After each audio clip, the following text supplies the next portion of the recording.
Fala pessoal, e aí? Tudo beleza com vocês? Sejam bem-vindos a mais um episódio do Nascido na Bahia, podcast esse que a cada programa, cada semana, traz sempre uma pessoa ilustre, uma figura que está fazendo acontecer, seja na Bahia ou seja no mundo. E hoje, seguindo ainda uma temática, afinal de contas estamos vivendo momentos estranhos no nosso mundo.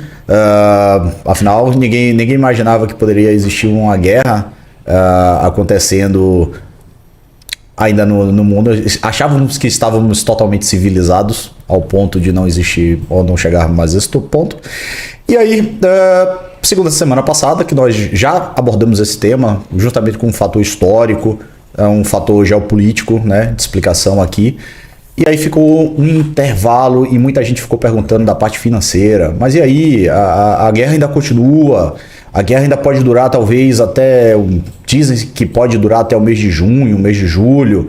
E como é que ficaria isso para a nossa economia, para a economia do Brasil, para a economia do mundo? Como é que isso pode acontecer?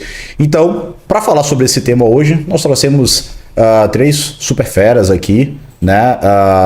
Como sempre, falando de finanças, nós temos aqui o nosso Financial Advisor, Aaron Brito, hoje, também nos acompanhando. Temos também aqui, hoje, o Matheus Favarato, é isso mesmo, Matheus? É isso. Sobrenome, que é agente também de investimentos. E o grande doutor Renato Amoedo, ele que é pesquisador, escritor e escreveu o livro Bitcoin Red Pill. Obrigado, Renato, por ter vindo aqui também, se disponibilizado para bater esse papo aqui hoje conosco. Minha honra. A honra é toda nossa. E aí, pessoal? Então vamos começar, né? Vamos começar essa bagaça aqui e ver onde é que a gente vai chegar. Espero que vocês consigam trazer uma luz aqui para quem tá com seus trocadinhos aí, querendo valorizar e chega de queda dos investimentos, né? Então, como o próprio tema se propõe hoje, quais caminhos nós podemos tomar em meio a essa guerra, baseado nas consequências da economia global e brasileira? Quem pode começar aí falando sobre isso? Olha, Buriti, a gente tem que ser cauteloso nesse momento, né? Com qualquer recomendação, né? Isso vai depender muito do perfil de cada investidor, obviamente, né? Aquele investidor mais agressivo, ele vai realmente optar por tentar aproveitar alguma coisa na baixa, alguma liquidação. Essas crises todas passam em determinado momento, né? A gente espera que assim seja. E o investidor, principalmente, ele tem que se preocupar agora com a inflação. As empresas têm que se preocupar com os hedges dos produtos que elas compram, né? Ou seja, assim, a segurança, né? Comprar de forma antecipada ou garantir preço de forma antecipada antes que tenha uma alta, né? Porque uma alta em tudo e um cenário de inflação, com certeza teremos, porque assim, o barril de petróleo do jeito que está estourando, do jeito que a gasolina tende a subir aqui no Brasil, vai impactar toda a cadeia produtiva, todos os alimentos, tudo. Então a gente vai ter mais inflação novamente. No momento que o Banco Central estava conseguindo conter essa inflação, aumentando os juros, e a inflação estava começando a dar sinais de ceder e começar a diminuir, agora a gente vem com esse novo problema, né? Então, assim, as pessoas têm que ficar muito atentas e agora é hora de cautela, né? Muita cautela. E, por outro lado, também você tem grandes oportunidades na renda fixa e oportunidades também em renda variável com as quedas das bolsas, né? Isso vai depender muito do perfil de cada investidor. E você, Matheus? O que é que você indicaria aí nesse momento? Em relação ao cenário econômico? Sim.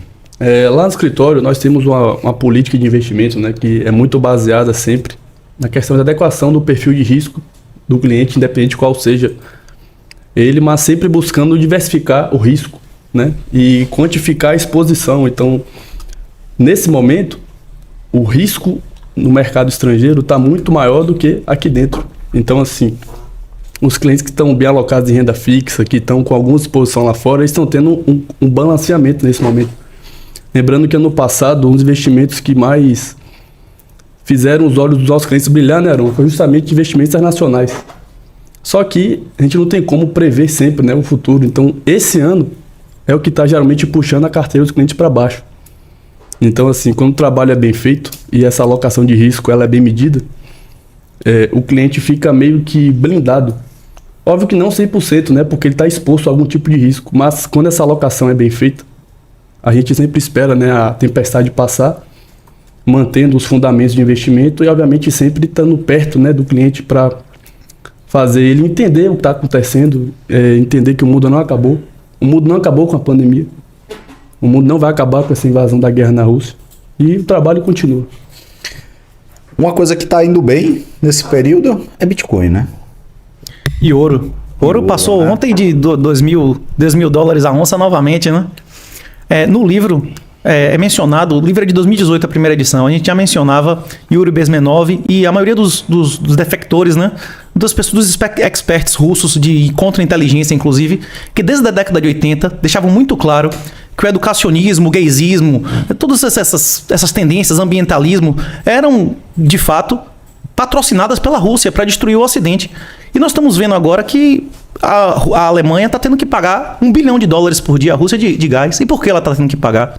Porque ela aceitou a mentira do ambientalismo, de que era possível um país na Europa sem vento, sem luz, se viver de energia eólica e solar. Nós estamos vendo hoje exatamente o que o professor Olavo sempre previu, que existiriam 3 grandes grupos mundiais, que existiriam os globalistas, o Islã e o grupo russo-chinês, e que eles se degladiariam pelo poder mundial. Alguns momentos eles vão colaborar entre si e outros eles vão brigar entre si. É muito difícil a gente descobrir até que ponto esse conflito é combinado ou não. Nós sabemos que Putin é intimamente ligado ao Klaus Schwab, ele é da gangue, né? Nós sabemos que esse Zelensky é da gangue. Ele tem uma foto, ele pegando no pênis e o outro, como é o nome do Canadá, com a boca 2 centímetros do outro, ele dizendo que ele queria ser o outro, né? Que ele só entrou na política porque ele queria ser igual a Trudeau. Então eles são farinha do mesmo saco, né? Eles são farinha do mesmo saco. Eles são semelhantes entre si. É possível, inclusive, que essa guerra tenha sido uma fraude, um false flag, uma ação de inteligência para que os governos tivessem, inclusive, uma desculpa para medidas extraordinárias e para quando você fosse colocar sua gasolina e custasse R$15, você, não, a culpa não é minha, é a guerra. Nós tivemos que imprimir mais dinheiro, é a guerra. O seu passaporte sanitário, o seu passaporte vacinal é para sua própria segurança. A câmera agora, a identidade única que, inclusive, o Bolsonaro está apoiando, as CBDCs que anteontem os Estados Unidos aprovou, o fim do dinheiro físico, a Europa já acabou com cédula de €500, já tem data para acabar com a de 200, com a de 100. Alguns países da Europa, se você for pego com €2.000, €3.000 na mão, você vai preso. Ter dinheiro na mão vai ser crime, vai ser proibido. Você quer controle total, absoluto de todas as transações. E isso é justificado pela guerra. Algumas pessoas acreditam que a guerra é a nova variante, é a nova fraude que vai justificar mais inflação e mais medidas extraordinárias de retirada de liberdade, né? E como o mundo está tomando o ouro e está tomando o dólar da Rússia, que tem 10 mil bombas atômicas, o seu ouro, o seu dólar e o título de sua propriedade também fica claro que não valem nada. O seu imóvel, você não é proprietário pleno. A propriedade, pela definição de propriedade do próprio Código Civil e de todos os códigos que já foram feitos na lei natural, a propriedade é a expressão plena de todos os direitos sobre a coisa. Se você paga para continuar tendo aquela coisa, você paga IPTU, você paga ITR, então você não é proprietário pleno. Você tem que pagar um valor que não é determinado por você para você continuar usando o imóvel. Na verdade, o proprietário é o soberano, você é apenas um locatário.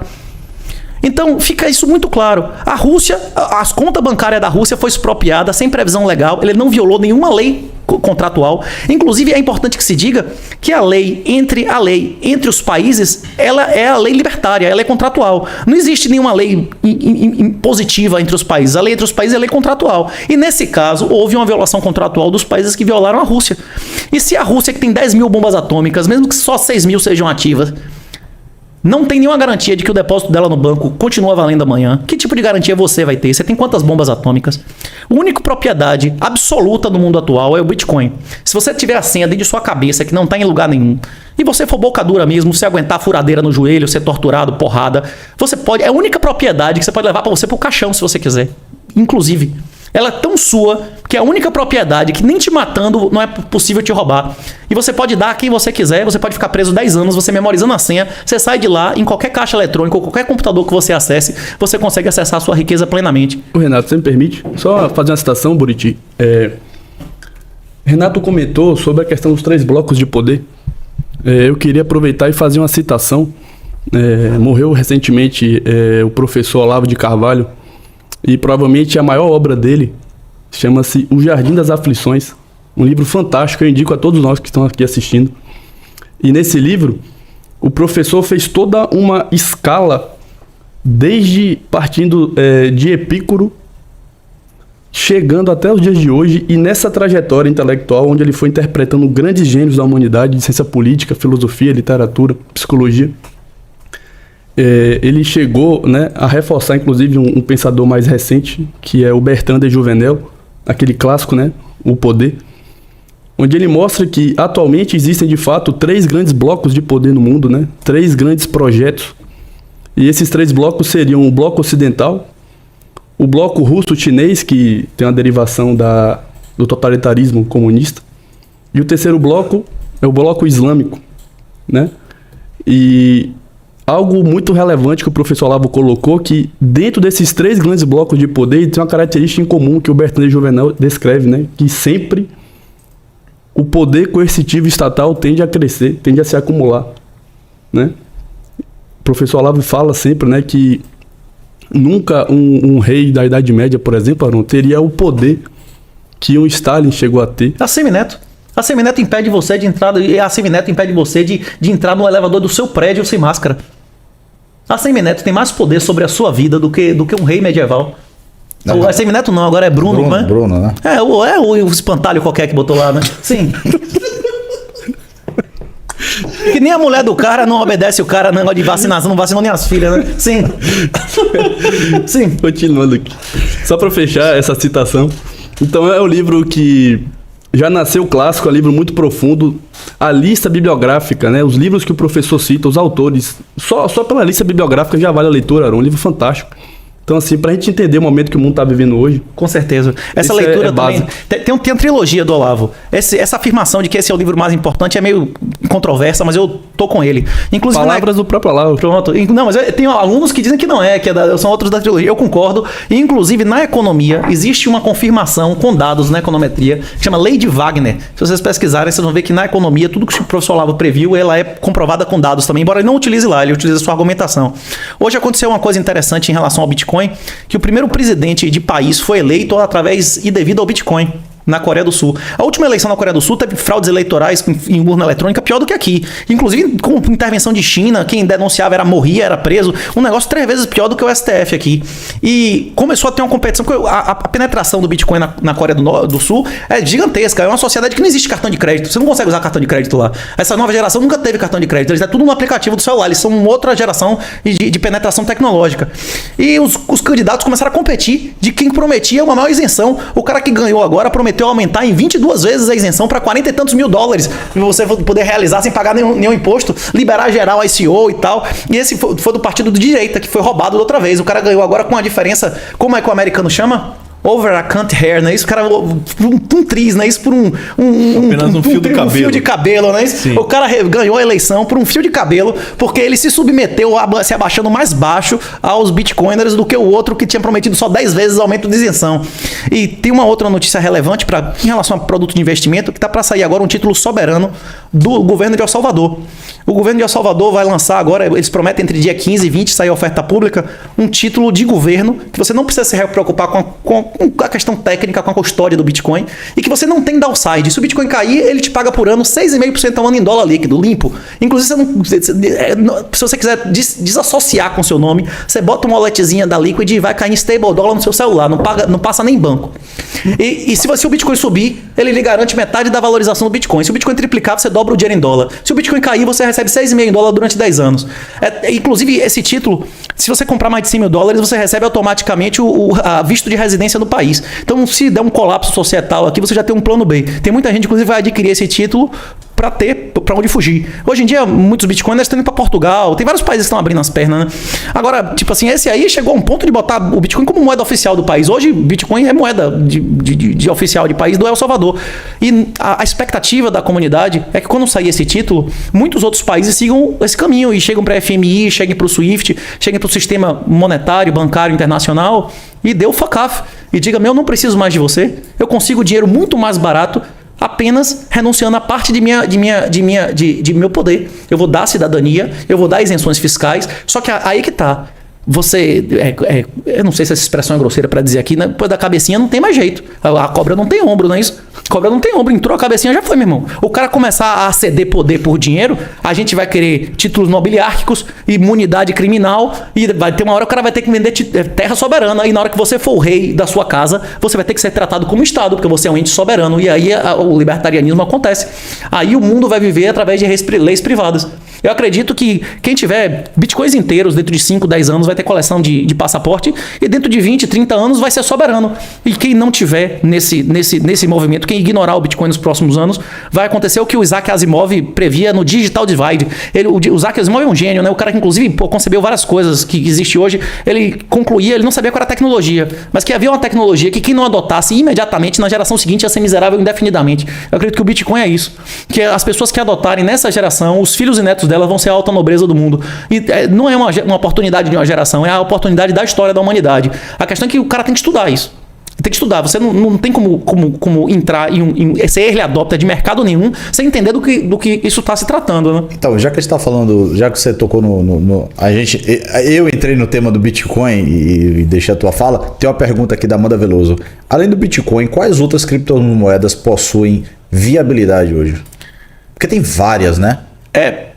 Na verdade, existem infinitas criptomoedas. Você pode criar uma criptomoeda gratuitamente em sua casa. Só que a maioria dessas criptomoedas, elas são golpes. Do mesmo jeito que existiram vários profetas, apenas um foi concebido sem pecado, não é isso?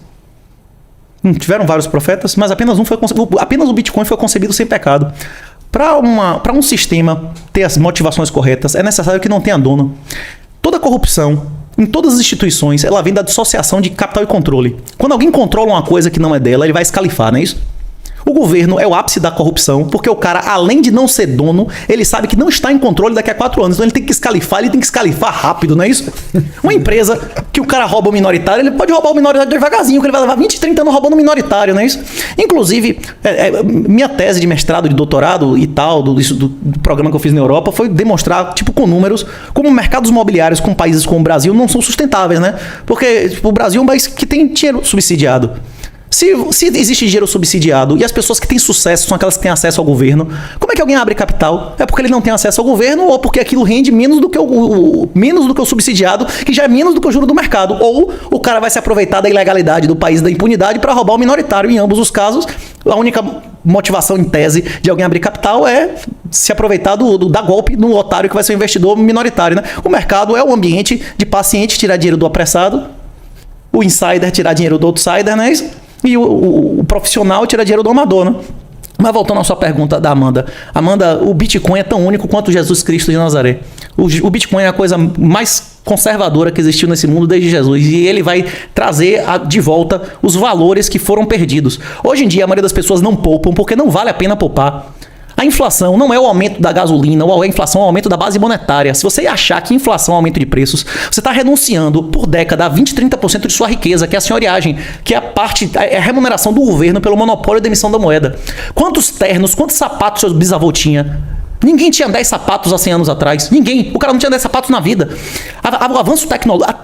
Se você apenas atualizasse o seu consumo durante 50 anos, você seria um miserável sem celular, você seria um miserável sem computador, você seria um miserável que tem um rádio em casa que não tem televisão. O padrão de vida das pessoas tem que crescer com a tecnologia. O preço das coisas tem que diminuir. O preço das coisas diminuiu? Não diminuiu. Por quê? Porque a parte da emissão da base monetária comeu esse ganho. E o nome disso é senhoriagem. É por isso que quando você for fazer um investimento, você não tem que considerar IGPDI, IGPM, não sei o quê. Isso são fraude, isso é tudo fraude. Isso é tudo fraude. Isso não representa a sua perda. A correção correta quando você vai no investimento é ver aumento da base monetária M1, M2, M3. E quanto é que vem aumentando? O do dólar vem triplicando, vem dobrando pelo menos a cada gestão. Obama dobrou uma vez, Obama dobrou 2 vezes, o Trump dobrou e agora o pedófilo vai mais que dobrar, não é isso? Então, se você não dobrar seus dólares a cada 4 anos, você tá perdendo dinheiro. Real, imagine, né? É como a gente tava conversando aqui, porque o Arum botou perfeitamente. Tá tendo guerra, o que o cara faz? Vai buscar segurança, por isso que o ouro bombou. Agora o ouro também bombou, porque os países que sofreram embargos semelhantes passaram a fazer comércio com ouro, como o Irã, teve uma época aqui que tinha voo diário de ouro físico. A Venezuela viveu de ouro físico durante 3 anos. O ouro chegou a valer. A gente documenta isso no livro, como que o ouro chegou a valer 1/3 na Venezuela do que valia fora. Se você conseguisse ir lá e tirar, agora vai tirar o ouro de lá. Você consegue tirar ouro da Venezuela, o Bitcoin você memoriza e cai fora e leva seu Bitcoin. Se o Brasil colapsar, você consegue tirar ouro do Brasil pelo aeroporto? Você vai tirar como do ouro do Brasil? Você vai enterrar, como muitas pessoas enterraram em Angola e Moçambique, só pôde voltar 20 anos depois para pegar, não é isso? É isso. A Venezuela, nos últimos 18 meses, dobrou a economia, eles dobraram a produção de petróleo. Por quê? Porque ele antigamente prendia o cara que tinha dólar e agora eles dolarizaram, liberou geral. Só apenas por deixar o cara ter acesso a uma reserva de valor superior, a economia do país dobrou em 12 meses. Quando as pessoas tiverem livre acesso ao Bitcoin, as motivações vão mudar. A motivação de consumir, a motivação de trabalhar mais, a motivação de você ter comportamentos cooperativos. Então, respondendo à pergunta, não existe nenhuma outra criptomoeda. Não existe outra criptomoeda. As outras criptomoedas, elas não são seguras, não são investimentos, são experimentos. A única criptomoeda que é de fato um investimento que pode ser considerado uma reserva de valor é o Bitcoin. E mesmo esse pode dar errado. O Bitcoin não é garantido de dar certo. A questão é que se o Bitcoin der errado, você nunca mais vai ter nenhuma propriedade. Porque você não, para proibir o Bitcoin, você precisa proibir discurso. E se você não puder falar, se você não puder ter acesso à internet, se comunicar, você não pode mais nada. O Bitcoin pode ser transmitido por rádio, por telefone, por e-mail. Para proibir o Bitcoin, você tem que proibir todos os meios de comunicação. E sem comunicação, você não vai ter nem liberdade, a propriedade, né? Olha, esse assunto aqui deu uma acelerada aqui no chat. O pessoal tá aqui falando bastante aqui do Bitcoin. Então, aproveitando, se vocês estão gostando do assunto, dá uma curtida aí, se inscreve no canal se não tá inscrito e vamos pra frente, né? Compartilha também com os amigos, né? Traz eles aqui para reforçar esse papo no chat, que hoje o negócio tá pegando fogo. É Amanda o nome dela, é isso? A anterior que tinha perguntado foi a Amanda. Diga a Amanda que tem 3 critérios para você saber se um esquema é golpe ou não. Certo? Tem dono, é golpe. Alguém tá recebendo dinheiro para continuar tendo a moeda, é POS, é golpe. Tem algum pagamento por desenvolvimento, é golpe. Tem alguma fundação que controla, é golpe. Só faz sentido. A blockchain é uma solução altamente redundante, como a internet. A redundância só faz sentido nos casos de altíssimo grau de nobreza. As pessoas acham que o trilema lá, o liberdade, igualdade e fraternidade, é você ter os 3. Não é. Você só pode ter 2 e não tendo 1. A mesma coisa acontece em qualquer produto financeiro do mundo. Existe um trilema, beleza? Custo, qualidade e segurança. Você não pode ter, o americano adora dizer isso, né? Você não pode ter rápido, bom e barato, né? Dos 3, 2. Você não pode ter igualdade, fraternidade e liberdade. Senão eu seria livre para não ser fraterno. Eu seria livre para não ser igual, não é isso? Se você aumentar qualquer um dos 3, você diminui o outro. Como é que eu posso ter igualdade com liberdade? Eu não tenho liberdade de ser diferente? Eu não tenho liberdade de não ser fraterno, de ser escroto com você, não é isso? É isso. A mesma coisa acontece com as criptomoedas.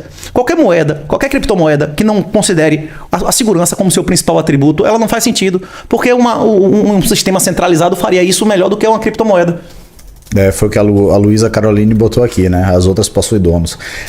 A Tatiana Goiana pergunta aqui: qual a situação das criptomoedas num cenário de apagão global da internet por uma cyberpandemia? Essa foi catastrófica. Tem um conceito na ecologia chamado capacidade de suporte. Se nós passássemos 48 horas sem energia elétrica, não ia ter água na torneira.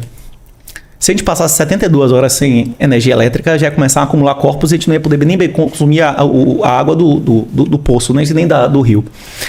As pessoas imaginam que a capacidade de suporte do Brasil sem a energia elétrica é a mesma de antes da energia elétrica.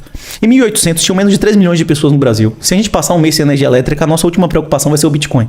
Mas voltando, 99% da população vai morrer em 6 meses.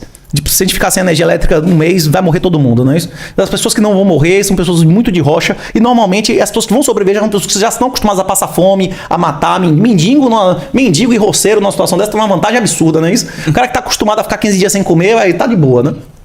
As habilidades são desenvolvidas. Mas voltando à questão, o Bitcoin ele pode ser rodado em qualquer computador do mundo.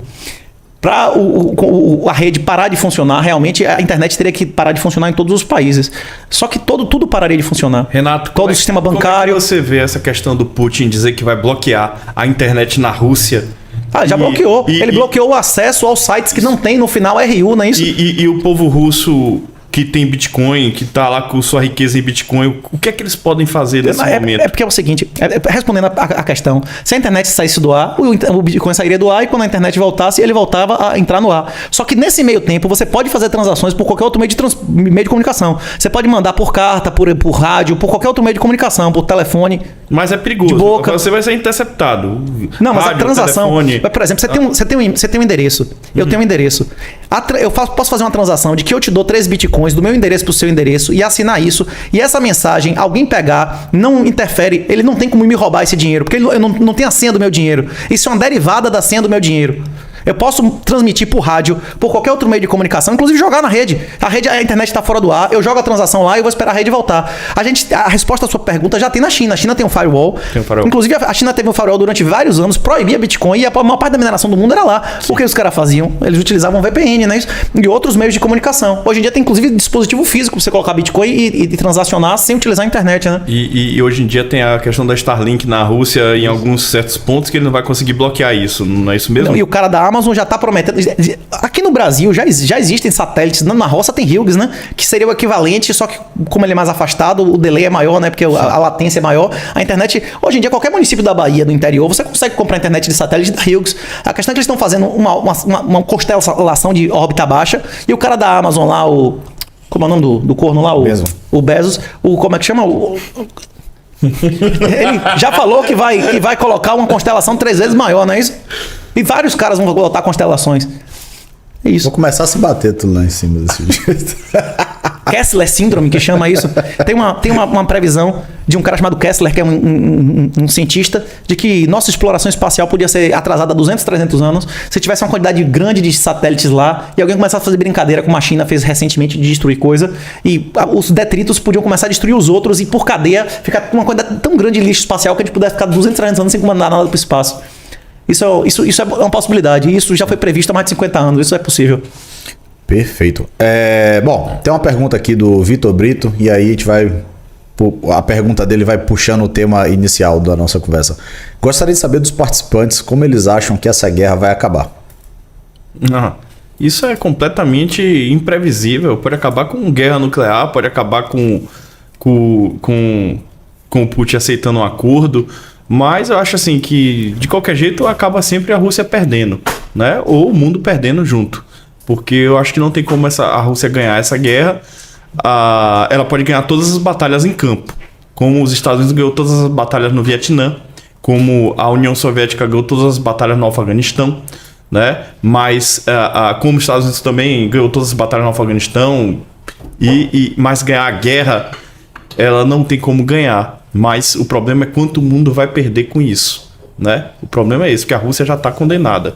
O problema é o nosso mundo. O que é que vai ser dele, né?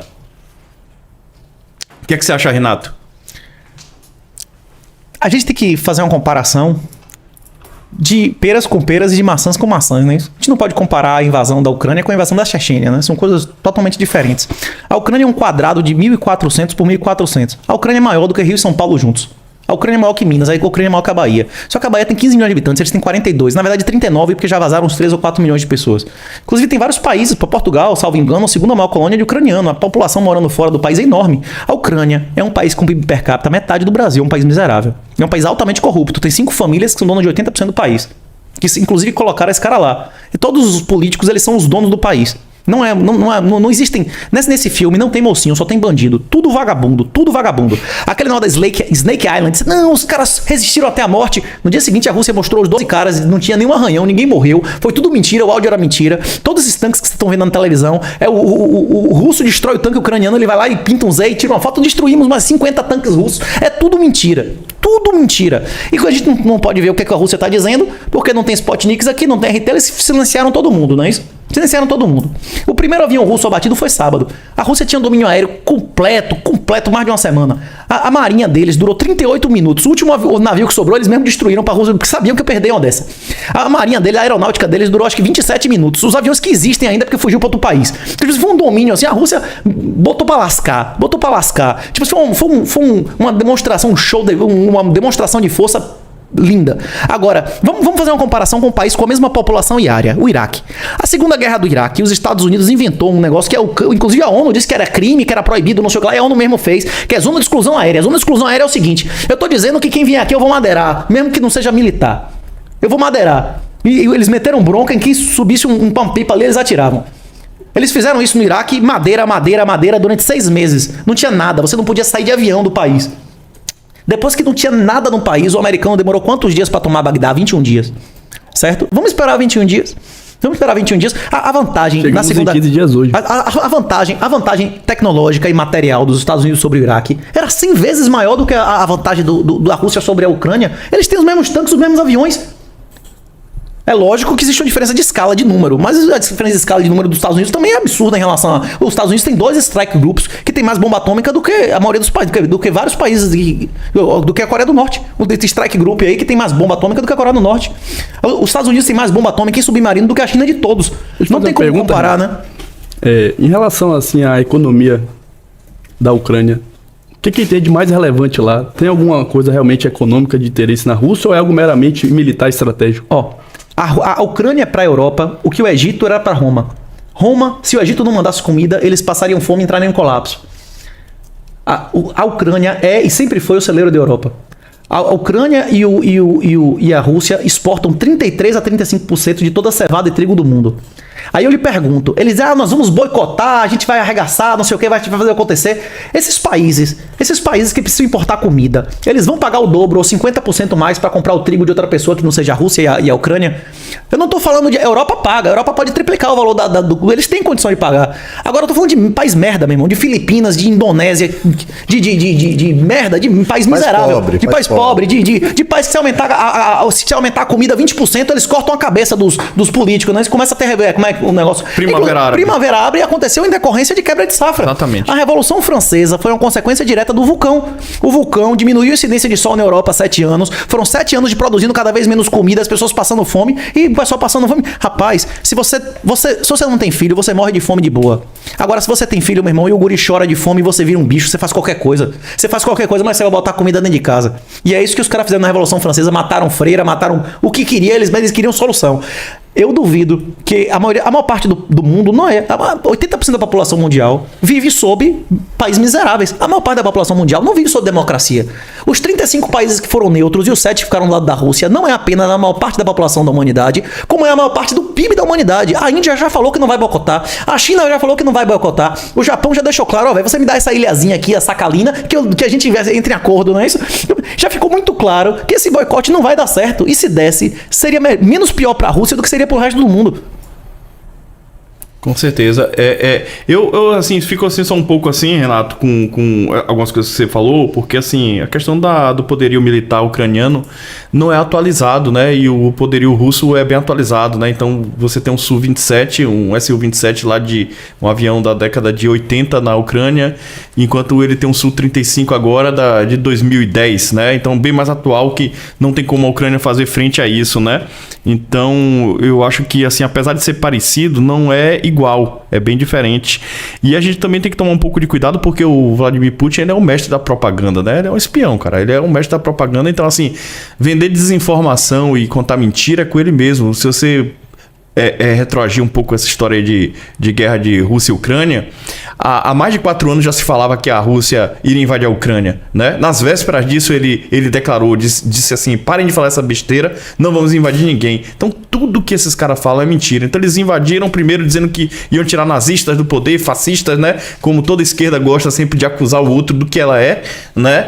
Chamar os caras de nazista, de fascista, de tudo que ela é, mas ela gosta de imputar os outros, né? Então ele inventou essa história, depois inventou que foi a questão da OTAN se aproximando, e agora está inventando essa questão de laboratório de arma química. Eu não sei se você viu que coisa nova agora, que tem laboratório de arma biológica, né? Os Estados Unidos junto com a Ucrânia tem uma produção de armas biológicas lá na Ucrânia, né? Então toda hora eles mudam a tese, toda hora eles mudam a versão, e ficam extremamente complicados com isso. Então, assim, o Putin é um mestre da desinformação. O que é que você acha dessa questão toda aí, Renato? Voltando à Segunda Guerra do Iraque, os Estados Unidos diziam que o Iraque tinha arma de destruição de massa. Sim, verdade, tinha arma verdade, claro. Existe um capítulo de um livro, tem um livro, eu vim aqui fazer propaganda do meu livro, mas tem um outro livro que a leitura é mais fundamental, que é Caminho da Servidão, de um cara chamado Friedrich Hayek. Tem um capítulo do Friedrich Hayek que é denominado Por que os piores chegam ao poder? Porque os piores chegam ao poder. Eu defendo a tese de que um travesti da cadeia é 100 vezes mais homem. Ele tem 100 vezes mais honra do que Bolsonaro, do que Putin, do que todos esses caras. Bolsonaro disse que ia morrer e não ia se curvar. Ele chegou lá e beijou no rosto e foi beber de noite na casa do Toffoli e indicou todos os capachos e acólitos do Toffoli para o STF, todos os lugares, né? Essa semana, inclusive, ele liberou o negócio do Vale Calcinha, Vale Absorvente, né? Hoje ele passou a lei que ele apoia de cota para mãe solteira, né? Mas o Biden, há 9 meses, há menos de um ano atrás, dizia que ia destruir a família, ele não ia acabar com ele, destruir a família e botar na cadeia todos o pessoal do Maduro. Anteontem ele beijou no rosto de Maduro, abraçou. Só faltou beijar na boca, não é isso? Só faltou o cara beijando. Você beija no rosto de homem? Você beija no rosto de homem? Eu beijo no rosto de meu pai, de meus filhos, meus sobrinhos. Você beija no rosto dos seus brothers? Não. E Os argentinos costumam beijar no rosto. Você beija no rosto dos seus brothers? É isso, ele beijou. Biden, inclusive uma cultura menos de contato que a nossa, americana, não é isso? Biden beijou o Maduro no rosto, dando risada com o cara, abraçando o cara. Tipo assim, um cara que ele dizia que ia destruir a família do cara um ano atrás, não é isso? Pra se eleger. Então esses caras não têm nenhuma honra. Um travesti na cadeia, se ele fizer um acordo e não pagar, vai acontecer o que com travesti na cadeia? Ali tem muito mais honra. A cadeia é um lugar que tem mais honra do que na política. Esses caras são menos honrados que um travesti da cadeia. Mas voltando, já que a gente tá falando de vagabundo aqui, é isso. A gente tá falando de vagabundo, não é de homem, não é isso? Como é o nome, o grande dizia, né? Que homem é homem, menina é menino, viado é viado e político é político, não é? Os caras diziam, não tinha um negócio desse? É verdade. Eu conheço o Falcão falar. É mentira? É Falcão, isso, a gente tá falando de vagabundo, a gente tá falando de homem aqui, não é isso? Hoje em dia, bicho, pra você encontrar um cara que tem a honra hoje em dia, é 1 em 100, uma mulher 1 em 10 mil. Hoje em dia, os homens são mulheres e as mulheres são crianças. O grande problema da política mundial é exatamente que você colocou pessoas que não têm nenhuma qualificação, não contribuem nada para a sociedade, são parasitas para ter a maioria. A democracia é um condomínio onde o porteiro vota. O porteiro vai querer mais porteiro, que o porteiro recebe um salário maior, até o condomínio colapsar. Se alguém não entender isso, procure o Deus que democracia, o Deus que falou de roupa. Isso é uma certeza absoluta. Os pais fundadores nunca usaram essa palavra democracia, nunca usaram essa palavra nem na Constituição Americana, nem na Constituição Estadual dos Estados Unidos. Eles usavam a palavra república. República é um condomínio. Quem contribui, vota, não é isso? A gente vive hoje um esquema que os parasitas votam. Aí é por isso que esse tipo de escória consegue chegar ao poder, né? Mas voltando à questão. Vamos voltar à questão de Putin. Sim. Tudo bem, Putin pode ser um mentiroso. São todos inferiores a um travesti da cadeia. Mas nós não ouvimos as mentiras de Putin. Nós ouvimos o que o globalista diz que Putin disse. Você ouviu da RT? Você está acompanhando o Sputniks? Ele está vedado, não passa no YouTube a versão dele. Nós só ouvimos a versão de um dos lados mentirosos. Não existem, eu repito o que eu falei aqui 2 vezes. Nesse filme não tem mocinho. Esse é o filme de terror, só tem bandido, tudo vagabundo. Agora eu lhe pergunto, se o cara do PCC lutar com o cara do terceiro comando, eles se matarem, é bom ou ruim pra gente? Quanto menos, melhor. Quanto mais vagabundo se matar, é melhor porque não é vagabundo. É isso. Aí tem uns caras, tem um Peter Turguniev, tem um advogado lá que tem não sei quantos mil seguidores. Não, porque é uma agressão injusta, não sei o que lá. Rapaz, os governos são organizações criminosas. Os governos são organizações criminosas. O tributo é uma ameaça de morte se você não pagar. Se você resistir e não pagar, você vai morrer. Renato. Você vai preso. Se um estuprador for morto por um assassino no meio de um estupro, é legítima defesa ou não é? Você botar pessoas, ele tá proibindo 27 milhões de homens de sair do país para forçadamente ir pro exército. Isso é moral e pragmaticamente inferior à escravidão. A escravidão é fundamentada na Bíblia, num contrato que você sabe que você vira escravo se você não pagar sua dívida, não é isso? Se você roubou algo de mim e não me devolveu, você se torna meu escravo no Êxodo 22, não é isso? Deixa eu aproveitar um gancho aqui agora com você. Você acabou de falar aqui. Essa questão dos milhões de homens que foram obrigados a combater. Queria até falar com você, Aron, em relação a essa dualidade terrível, né, que existe no discurso. Então, de um lado, você tem um Estado soberano que proíbe a população ter armas para se defender legitimamente. Só que na página 2, quando existe um confronto armado, essa mesma população que foi desarmada anteriormente agora é obrigada a portar fuzis que não tem nenhuma intimidade, não tem nenhuma técnica, e são convidados a morrer e a defender o país. A hipocrisia do Estado é essa, né? Eles tomam as armas da população para se defender da população, né? Os políticos, né? Os corruptos e tudo mais, né? Então eles tentam desarmar a população para se defender da população. Mas na hora que eles estão vendo que eles estão sendo atacados, eles querem forçar a população a pegar em arma. Quando no primeiro momento, ele que tomou as armas, né? Até teve um escritor ucraniano que ele se arrepende. Às vezes a gente vê essa demagogia barata aqui no Brasil de tipo assim, menos armas, mais biblioteca, mais livro, mais isso, mais aquilo. E o escritor fala que ele se arrepende de não ter tido algum tipo de intimidade com isso, de ter pregado esse tipo de coisa, né? E agora ele foi forçado a pegar no fuzil que ele não tem nenhum tipo de intimidade, nenhum tipo de treinamento e vai servir de bucha de canhão, como você disse. Não tem a mínima chance contra um exército profissional, um exército treinado, com experiência, com muita experiência com o exército russo lá na Síria e tudo mais, né? Então, endurecido, então não tem como realmente dar certo um negócio desse. Quem quiser lutar na Ucrânia, tem um site, inclusive, convidando, ele paga a sua passagem. Bote lá, Legião Estrangeira Ucrânia. Você quiser, pode ir lutar. Só que você vai ser um partizan. Os acordos internacionais de guerra não cobrem você vai... Se você for pego, você não vai ter ser nem julgado. Mas isso. Voltando... Nenhum tipo de garantia. Exatamente. Pelo menos vai acabar rápido pra você. Isso. Tem 22 mil caras hoje lutando na Ucrânia. Tem 22 mil. Inclusive tem gente de praticamente todos os países da Europa. O pessoal da Legião Estrangeira estava recebendo oferta de $15 mil por semana. $15 mil por semana. Esses caras, essas pessoas, elas foram forçadas a não sair porque o Zelensky quer corpos. Ele precisa gerar uma crise humanitária. Quem está derrubando o avião, quem operava radar na guerra do Vietnã, não era vietnamita. Não existia nenhum vietnamita que soubesse operar radar. Não existia. Não existia vietnamita que soubesse operar foguete antiaéreo. Era tudo russo. Hoje, quem derrubou todos os aviões e helicópteros foram americanos. Um Javelin, você vai botar um Javelin com uma arma que custa $300 mil, $1 milhão o disparo na mão de um cara que nunca operou uma porra dessa. Você vai fazer isso? Não vai.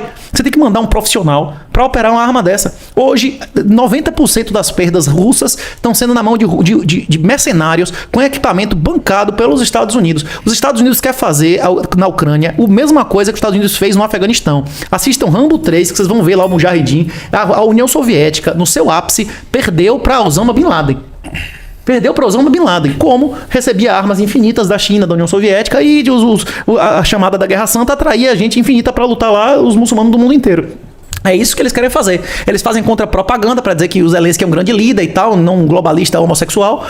Como é que chama? O cara começa a dizer, não, ele é um herói, é um mestre. Na verdade, tudo mentira. A Snake Island era mentira, os vídeos, tudo. A maioria das informações que chegam aqui são todas mentirosas, a versão mentirosa, de ambas as partes. Agora, para que essa mentira? Isso é uma arma. A guerra da informação existe para atrair os 22 mil otários que estão indo lá morrer de graça, sem receber nada, ou micharia, que sua vida não vale $7, $8 mil por semana.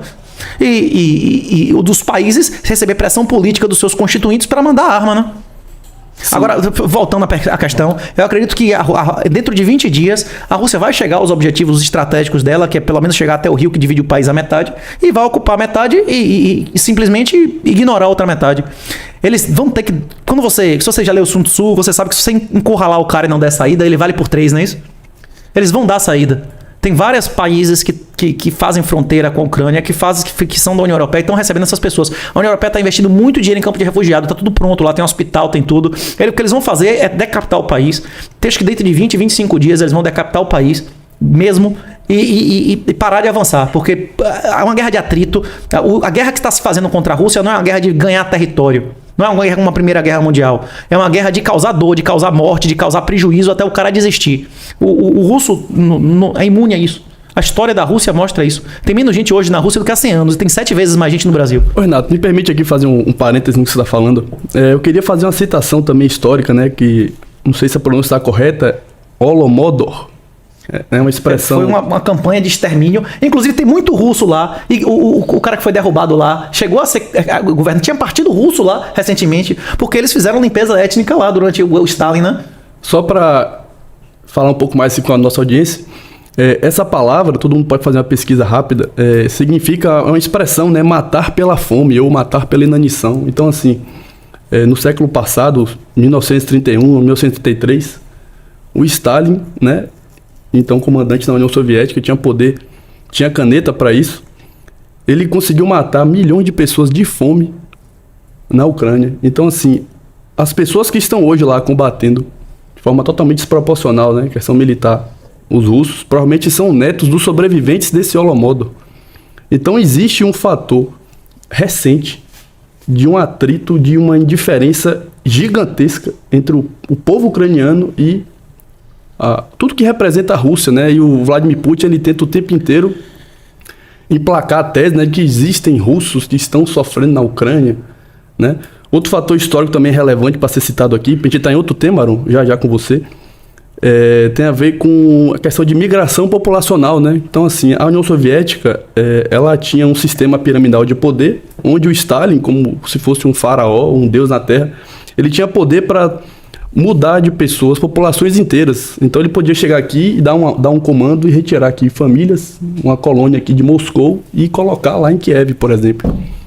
Então, hoje, muitos dos russos que estão lá, que ele inclusive alega que está defendendo, né, essa questão toda, são descendentes dessas migrações que foram feitas estrategicamente lá atrás. Justamente para você não só ter ali um olhar russo, né, do Kremlin nessas áreas mais distantes, né, de Moscou, como também para futuramente acontecer o que está acontecendo, você ter essa carta na manga, esse argumento. Para dizer que são russos. E eu quero que o Aron fale um pouco aqui para nós em relação a... Assim, Aron, eu vejo um grande paralelismo, né? Renato falou mais cedo na questão da questão libertária, né, que rege as relações internacionais. E um princípio básico, né, das relações internacionais é justamente o princípio do respeito à soberania dos Estados nacionais. E eu vejo que isso tem um paralelismo direto, né, com aquele princípio clássico, né, dos libertários, inclusive Jane Rand, uma russa, né, a questão da não agressão. Você podia falar um pouco mais sobre isso? O primeiro axioma libertário é o axioma que ninguém pode iniciar violência contra ninguém, né? Ninguém pode iniciar violência, começar uma violência, né? Então, de certa forma, tudo bem, pode ser que não tenha santos nessa guerra, mas a Rússia foi quem atacou. A Rússia foi quem iniciou a violência, então ela está errada nesse sentido, né? Ninguém pode iniciar a violência, então a Ucrânia tem direito e pode usar de todos os meios possíveis para se defender. Né? É o povo ucraniano que está sofrendo com isso, né? Independentemente de ter políticos no poder, que a gente sabe que podem ter lados e podem ter as mãos sujas, mas o povo ucraniano é que perdeu suas casas, o povo ucraniano que está passando fome, que está tendo que fazer um êxodo do país. Então, assim, a Rússia iniciou violência, ponto. A Rússia é culpada, porque ela foi quem atacou primeiro, e ela tem que ser combatida pelo povo ucraniano com o meio que for. E eu acho que tá certo mesmo o Ocidente tomar um lado e fazer uma guerra por procuração, jogando dinheiro, jogando arma, jogando tudo para se mandar da Ucrânia, apoio humanitário, treinamento. Explica o que é essa guerra por procuração. Guerra por procuração é quando duas superpotências não podem se enfrentar diretamente por causa de um risco de uma guerra nuclear, já que se alguma superpotência for derrotada, ela garante que a outra superpotência irá ser destruída também com a ativação da sua tríplice nuclear, né? Que seriam os submarinos, que podem estar em qualquer lugar da Terra, seus mísseis balísticos que estão em várias bases espalhadas e seus bombardeiros que estão no ar, estratégico, né? Que tem bomba atômica. Então, assim, ele garante que a outra superpotência, caso ela seja destruída, também vai ser destruída. Então, para evitar esse tipo de conflito direto entre duas superpotências, uma superpotência banca um terceiro, né? Banca um terceiro, e aí é como se desse uma procuração para um terceiro e arma esse terceiro contra aquela superpotência. Então, a gente vê esse exemplo de Vietnã contra Estados Unidos, né? A União Soviética bancando o Vietnã contra os Estados Unidos. Afeganistão contra a União Soviética. Então, a mesma coisa, né? Os Estados Unidos e China bancando contra a União Soviética, etc, etc. Vários exemplos outros na história. Então, assim, a Ucrânia tem que ser realmente apoiada, defendida, né? Obviamente que também é voluntário de quem quiser ir lá defender a Ucrânia ou não, né? Eu tenho meus próprios interesses, eu não iria para uma empreitada dessa, né? Mas quem quiser ir também, é legítimo que vá. Não foi coagida à força. O errado é coagir à força a pessoa a isso, né? Isso também é errado, né? Porque isso também é iniciação de violência, né? Contra pessoas pacíficas, né? Então que fique bem claro isso. E como o Matheus disse, né? Por todos esses motivos aí que aconteceram, o ucraniano realmente tem medo da Rússia. E a Rússia se pronunciou sim, como Putin disse. Ele vem... O Putin, ele é um mestre da desinformação, ele é um espião, ele é formado na KGB. Então, beleza, os Estados Unidos fala muita coisa errada, faz muita coisa errada, tem muita mentira, mas as mentiras russas, elas vêm se acumulando há mais de 4 anos. Então, se você chega e pega um canal aí como Hoje no Mundo Militar e vê os vídeos de 4 anos atrás, você já vê essa conversa de invasão da Ucrânia, é muito velha. E tipo assim, tem outro professor, o comandante Robson Farinazzo também, que há muito tempo ele vem falando dessa tensão de Rússia e de Ucrânia. E trazendo aqui para a questão do Brasil, uma coisa importante que aconteceu é o seguinte: quando o mundo estava nessa calmaria toda, todo mundo começou a olhar para o Brasil e para a floresta amazônica. E essa questão dessa tensão na Ucrânia tirou esse foco do Brasil e o mundo voltou a olhar para a Europa, né? E dizer assim, deixa o Brasil quieto e a gente vê isso depois, porque a gente precisa dele para um esforço de guerra contra a Rússia e contra a China, né? A gente ganhou um fôlego de 10 anos, mas tudo isso que está acontecendo aí, e esse novo tipo de guerra, de cancelamento, guerra financeira, eu acho que a gente tem que estar preparado para isso. Porque isso um dia pode vir para cima do Brasil. Porque, como você mesmo disse, né, Renato? Quantas bombas atômicas a gente tem? Nada. E tomaram o dinheiro todo de uma superpotência, né? Fizeram o que fizeram, uma guerra econômica sem escala. E o que é que pode ser do Brasil? O que é que você acha disso, Renato? Antes de Renato responder aqui, deixa eu só botar uma mensagem aqui da Luísa Caroline Barbosa, que ela fala aqui que Stalin dizia que o caminho mais fácil para o comunismo é a democracia. E aproveitando aqui o pessoal que está nos assistindo agora, se você não está inscrito no canal, se inscreva no canal. O papo tá legal, então curte aí e compartilha com os amigos. Vamos fazer a gente chegar logo a esses 1000 inscritos, que falta pouquinho, né? A produção tá me cobrando aqui, eu tenho que falar. Então eu passo para Renato e o Matheus tá querendo falar alguma coisa aí também. A crise dos mísseis de Cuba é a coisa mais próxima que a gente já viveu do que eles estão vivendo agora. A fronteira da Ucrânia em relação ao Moscou é 3,5 vezes mais perto do que a distância da fronteira de Cuba para Washington. A ocupação da Ucrânia pela OTAN e por forças da União Europeia é uma ameaça 3,5 vezes maior, ou até mais, porque não tem água entre eles, a Rússia, do que a ocupação soviética e bases soviéticas em Cuba. E os Estados Unidos estavam dispostos a destruir o mundo para que isso não acontecesse. Vocês conseguem imaginar os Estados Unidos permitindo uma base de mísseis atômicos chineses em Cuba, na Nicarágua, no México? Eles não iam até o fim para evitar isso? É exatamente isso que o russo está fazendo. Eu repito o que eu falei aqui em relação ao recrutamento militar obrigatório. Eu não botaria um centavo para a Ucrânia continuar existindo. São gangues criminosas. Se tem um país ou uma causa qualquer que ninguém botaria dinheiro e nem morreria por isso, essa causa não vale nada. Essa causa não vale nada. É um país corrupto, é um país miserável, é um país que tem metade do PIB per capita do Brasil. Renato, é um governo, Renato, mas tem as casas das pessoas. Isso. As casas das pessoas que estão sendo impedidas de sair da guerra pelo vagabundo do Zelensky. A maioria das pessoas queriam ter saído de lá, não queriam participar disso. Ele está forçando as pessoas a ficarem lá e morrer. Cada morte que acontecer lá de pessoa que queria sair e não saiu, está nas mãos do governo criminoso da Ucrânia. O que a Rússia está fazendo é simplesmente o que os Estados Unidos fez com Cuba. Se a China fechasse com Cuba hoje, de botar uma base atômica lá, de botar míssil, os Estados Unidos iam aceitar isso, Renato, sim ou não? Já tem míssil na Turquia, já botaram míssil na Turquia. Pois é, mas a Turquia, também, qual é a distância? Qual é a distância? A Ucrânia é 5 vezes mais perto que a Turquia. Mas a Ucrânia fica a 300 km de Moscou. Mas não tem como defender, um míssil balístico não tem como defender de qualquer jeito da Turquia, Pois é, mas Polônia, na Turquia você não consegue entrar com tropas. A Turquia tem um mar de distância. Tem. É um mar, você não consegue entrar na Turquia, você vai ter que atravessar os Urais. O outro é uma planície. Você em 300 km tá dentro da Rússia, tá na capital dos caras. Eles não podem, tipo assim, eles vão deixar de existir. Se eles permitirem, se os Estados Unidos permitir bases chinesas em Cuba, ele vai continuar existindo. Mas Renato, vai deixar de existir, né? Mas Renato, assim, são os países da OTAN, são os países ex-Pacto de Varsóvia, a Pacto de Varsóvia era a antiga aliança que tinha na União Soviética, que fogem para a OTAN com medo da Rússia. Fogem para a OTAN com medo da Rússia. Não é que querem que eles entrem. Ao contrário, dificultaram de todo jeito para a Ucrânia entrar. Obviamente que podem ter dificultado para justamente jogar a Rússia nessa situação de guerra de procuração. E isso eu não vou entrar no mérito se foi essa a motivação deles ou não, né? Mas a Ucrânia queria entrar há muito tempo e foi negado, né? Foi negado várias vezes ela entrar, né? Obviamente que poderia ter esse interesse. Pode ser que tenha um interesse obscuro nisso. Eu mantenho que todas as guerras entre governos são ilegítimas. As pessoas podem participar se elas quiserem, mas a maioria das pessoas estão sendo usadas. Esses políticos dizem, como o Biden disse que ia destruir, prender, fazer acontecer com Maduro, depois ficou beijando ele. Jair Bolsonaro disse que ia prender, mandar um cabo em soldado, depois ficou beijando e tomando vinho de noite e fazendo sei lá mais o que na cama lá de Toffoli. Essas pessoas, eles têm uma honra menor do que um travesti de cadeia. Político, como é homem, menino é menino, macaco é macaco e político é político, não é isso? Isso aí são vagabundos. Os caras fazem qualquer coisa. São pessoas...